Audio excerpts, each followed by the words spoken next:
গত পরশুদিন দেখা গিয়েছে যে বাংলাদেশে যে বর্তমানে যে অটো রিক্সা চালিত যে ব্যাটারি রিক্সা চালিত যারা আছে তারা কিন্তু সংখ্যায় কিন্তু কম না, তারা কিন্তু হচ্ছে অ্যারাউন্ড প্রায় ৬২ লাখের মতো পুরো সারা বাংলাদেশে আসলে অটো রিক্সা আছে।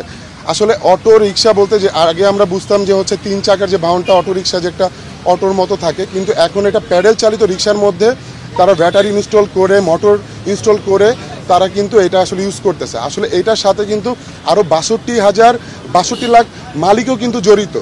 এখানে যারা আসলে চালাচ্ছে তারা কিন্তু একাই জড়িত না, তার সাথে কিন্তু আরও ৬২ লাখ যারা মালিক আছে তারাও কিন্তু সাথে জড়িত।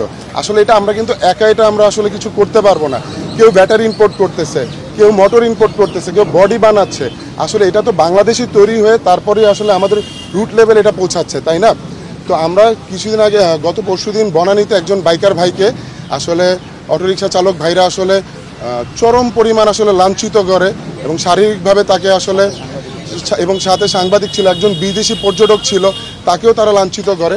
আসলে আমরা আসলে এই জিনিসগুলো যদি আমরা এখন থেকে আসলে প্রতিবাদ না করি, এটা আসলে মশা মাছির মতো সারা বাংলাদেশে এটা ছড়ায় পড়বে।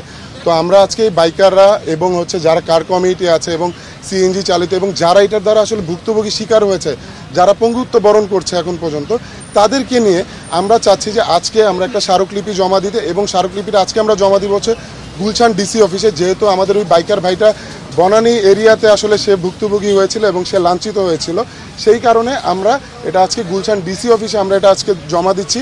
এবং এখান থেকে যদি আমরা কোনো ধরনের প্রতিকার না পাই, তাহলে আমরা আসলে এখানে আমরা তাদের সাথে তো মারমুখী হতে পারবো না, বা আমাদের আসলে তাদের সাথে যাবেও না যে আমরা আসলে মারমুখী পর্যায়ে যাব। আমরা নীরবে আমরা একটা মানববন্ধনের ডাক দিয়েছি, সেটা হচ্ছে শনিবার বিকাল ৪টার দিকে আমরা এই সংসদ ভবনের সামনে সর্বোত্তরের জনগণ, এখানে আমরা আসলে এটা আয়োজন করছে সর্বোত্তরের জনগণ এটা আয়োজন করছে। এখানে কোনো ধরনের শ্রেণী পেশা যে ভুক্তভোগী অথবা যে চায় যে আসলে এটার থেকে আসলে সরে দাঁড়াতে, তারাই আসলে চাইলে আমাদের সাথে জয়েন করতে পারবে। এবং আমরা সবাই মিলে চাই একটি সুন্দর বাংলাদেশ তৈরি করতে। এবং আমাদের সরকারের কাছে আসলে দাবি একটাই, আপাতত এটি যেন নাম কি মহাসড়কগুলোতে এবং যেন সিটির ভিতরে হাইওয়েতে যেন না আসে, কেন এটা তো প্রতিবন্ধীদের জন্য করা হয়েছিল, কিন্তু তারা এখন বাংলার শেষ নবাবের মতো পা নিচে দিয়ে আর পা উপরে দিয়ে তারা এটা চালাচ্ছে। আমাদের আসলে ক্ষতিটা কিন্তু আমাদের হচ্ছে। আমি বাইক চালাচ্ছি, আমার কিন্তু আসলে এতটা ক্ষতি হচ্ছে না, ক্ষতি হচ্ছে কার? সবার। আমার হচ্ছে, আমার বাবার হচ্ছে, আমার মার হচ্ছে, আমার বোনের হচ্ছে। কেউ যাচ্ছে, একটা দুর্ঘটনা ঘটতেছে, এটার আসলে দায়ভার কে নিবে? আজকে আমরা যদি তাদের সাথে মারামারি করি, দায়ভার কিন্তু আমাদের নিতে হবে।